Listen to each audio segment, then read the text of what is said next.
So for today's weekly Jinx video, and for those that don't know, every Wednesday on this channel, we do a Jinx video of some sort about anything to do with Jinx, and you decide that topic in the comment section down below. As well as this video acting like a weekly discussion thread video on the Jinx subreddit, League of Jinx, so feel free to check that out. And also, if you like this video and all that jazz, make sure to like, comment, and subscribe. I appreciate it and it helps out the channel. But for today's topic, what I'm going to be talking about is what we do every 2 weeks, our expectations for Jinx and the next patch, advice we give to new Jinx players looking to pick up the champion for whatever reason. And today, I'm going to do it a little bit differently, because not a lot with Jinx specifically change, but some other AD carries are getting some changes that might or might not shake up the AD carry meta, and as such might shake up some matchups you might be going into in the new patch. Maybe not, and maybe everything stays the same, but in case it does, I want to talk about some of those champions, and then what do you do? And like, that's what you can comment with, is what do you usually do playing against those champions? What like advice and tips would you give someone playing against these champions on Jinx? So, first and foremost, according to the patch notes, Jhin is actually getting a change. It's not a huge change, but apparently the nerfs to sorcery and lethality put him in a pretty much a weaker spot than they wanted him to be in, so giving him some more damage back on his ultimate. Now, if you recall, one of the bigger nerfs they did to Jhin and his ultimate was taking down the slow on how much it slowed you when you got hit by those bullets. So pretty much what they're doing here is that they're leaving the slow, but they're saying if you land those bullets, they're going to hurt for a bit more. Now, when it comes to Jinx, opinions vary about do you pick Jhin as a counter to Jinx, or do you pick Jinx as a counter to Jhin? For me personally, I kind of like picking Jinx as a counter to Jhin, because if you're gonna ult, and your ult's gonna give me an indicator where you are, and most of the Jhins I play with, they don't open up a fight with their ult, they're ulting because they've been poked down to almost death, and they still want to contribute from far away. I have this thing called the Super Mega Death Rocket that's gonna now be able to very easily hone in on you and take you out and your low health. So that's my take on it personally, but I know some people, they play against different Jhins, different elos, it kind of depends. Whatever the case is, of course, this doesn't really seem like something maybe to talk about too much. I don't think this will bring Jhin back into the meta, but people that kind of like playing Jhin, you might, I'll put it this way, you might see a little bit more of him, in which case then the advice to talk about would be, okay, then what do you do against Jhin in lane? Most likely if he comes back right now, he's coming back with either a mix of crit and lethality, maybe even lethality. You don't really see too many Jhins building crit, even when there's tanks, because he doesn't have the DPS to really deal with tanks that well. And I think that's a purpose change, of course. They don't want Jhin to be too good at everything, considering if he does build full crit, depending on the build, he can get like 1000 AD or whatever. But Jinx can kind of probably keep up with him then, if he does become meta and does actually do build crit to deal with things like Sejuani and Jarvan and Galio and all that. Well, Jinx as a crit champion, in my opinion at least, outscales him. Mainly, if nothing else, because of the DPS. Sure, Jhin with his ultimate, especially a good Jhin, might be more useful, quote unquote, in a fight with his ultimate and positioning, and the fact that it has a little bit more damage now on the force shot and everything. But honestly, a Jinx with the DPS will be able to tear through those tanks better than Jhin will. So honestly, if your team has tanks already, a frontline to play with Jinx, you're already kind of good to go as long as you can make it out of laning phase. Next one to talk about is KogMaw, because he's actually getting nerfed, and right now, that probably is a good thing. Let's be real. He comes online a bit too early. Not even until the Rage Blade. Like, he comes online with a recurve bow and a Janna, and he's ready to 1v1 Draven right now. And it's like, well, his weakness is supposed to be parallel with Jinx's, of course, of the whole immobility, taking long to scale right now, and that's just not the case. That's why Jinx is superior, by the way, because she's actually balanced, or at least balanceable. KogMaw, meanwhile, is like, you know what, I just, for this meta, I just want to be like a mid-game monster that also then doesn't even fall off late game. No, Jinx is like, I know how this is supposed to go, and I'm supposed to be the crazy one. So I'm just going to throw my bias in there, I'm sorry. Getting on to the change though, pretty much his maximum health damage is going down on all ranks, from 3, 4, 5, 6, and 7% of your maximum health, down to 3, 3.5, 4, 4.5, and 5%, so losing a whole 2% even by max rank if he maxes that in lane.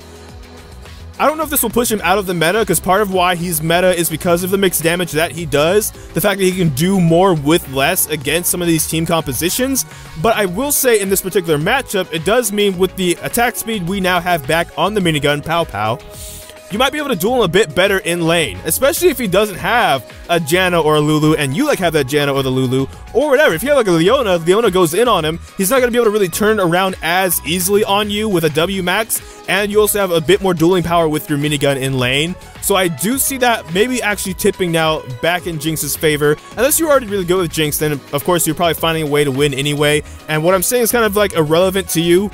So there's that. The next AD carry getting changed that probably won't come back but might is Lucian. And I say he probably won't come back because they're making this change as a bot lane Lucian buff. But the way the change is, I don't see why someone wouldn't benefit from this in the mid lane or the top lane. On top of that, it's supposed to more favor like crit Lucian. But honestly, even when he is bottom lane, he's building things like Ghostblade or the Korean Lucian build with Blade of the Ruined King and Black Cleaver. So I don't know if I necessarily see that really changing here. But basically, he's getting more damage on his second shot, and the crit scaling on his second shot is going up from 50% to 75%. So if he is building crit, then he's going to be doing more damage. Again, I'm going to go with the argument, though, that Jinx is just going to be a better scaling, crit scaling AD carry than him. It's part of why you don't see crit Lucian.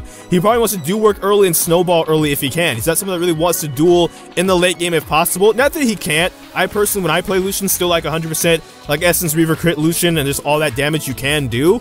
But if you're going to play a crit AD carry, you might as well play like a Tristana or a Jinx or something else, I guess is what I'm saying. So the matchup shouldn't be hard for you even if he comes back, because they're not really fixing some of the problems he has bottom lane, I guess is what I'm saying. It's not that Lucian can't be problematic, it's not that you have to, you know, fear or not fear being bullied by Lucian, but part of the reason he's out of bot lane is not being solved with this change, so I still think you'll actually have an advantage even if you start seeing him a bit more. If you do start seeing him a bit more and he is punishing you quite a bit, in pro play, what they like to do is actually take Unsealed Spellbook and teleport, and the reason they do that is to catch minion waves. If you go against Lucian and you're just getting poked down but you have Unsealed Spellbook and teleport early, you can teleport back to lane and not be punished as hard for having to back early.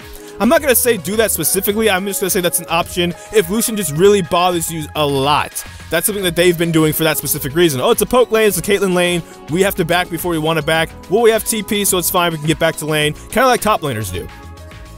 A lot of people also like Glacial Augment. That's kind of a little bit of a dueling tool. Again, with the attack speed on the minigun, you might be able to actually use that against Lucian, who's supposed to be a better duelist than you, but again, like I said, he's out of bottom lane for a reason, and I just don't quite seeing this actually changing that.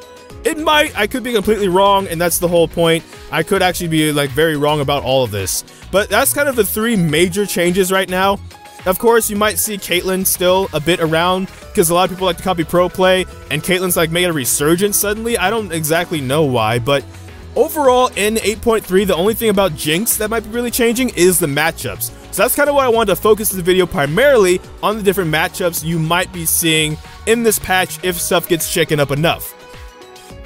Of course, there's still things like Tristana, Xayah, stuff like that, stuff that isn't getting nerfed. There were supposed to be Kalista changes on this patch as well, but let's be real.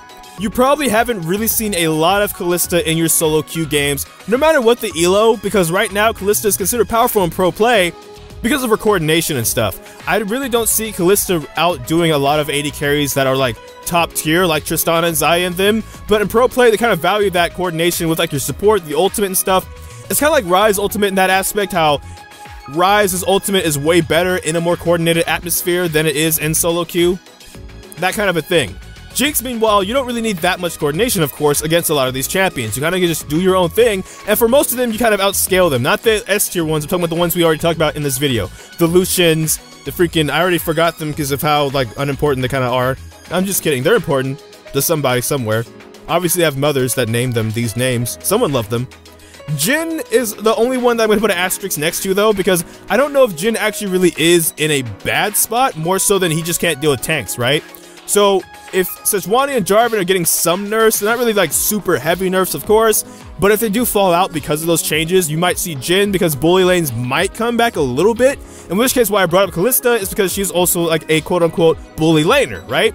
They were going to nerf her auto attack range, they didn't, but when you think of duelist AD carries, she's another one that comes up, and dealing with her is kind of like why people play Tristana into her. If you can separate, if she's stacking a bunch of spears into you, but you can separate her from being able to pull them out with the Rin stack with the flame chompers, which she can't hop over anymore, those will stop her ult. She won't get snared after hopping over them, she'll get snared on them. So know the range of when she can Rin stuff, so that way you can back away from those, I guess is what I'm saying. But I'm going to end the video here, because now I'm starting to get a bit too opinionated, and this is supposed to be a video for discussion. Your own opinion about how to play against these champions, and maybe giving advice to other people in the comment section that are like, oh, I don't really struggle against KogMaw, but I do struggle against Lucian, or I do struggle against Kalista. Could you give me some tips about that? And then you could be like, oh, hey, look, I'm Diamond 2. I can give you some advice about how to play against those matchups. That's what this is for. So, that's all for this video. Thank you so much for watching this video if you did. If you liked it, please like, comment, and subscribe and all of that jazz. It really helps with the channel, and I greatly appreciate it. But I don't know which video will be next, because life be quite a mess. So until next time, take care from the Fire Godai FS. Thank you again for watching.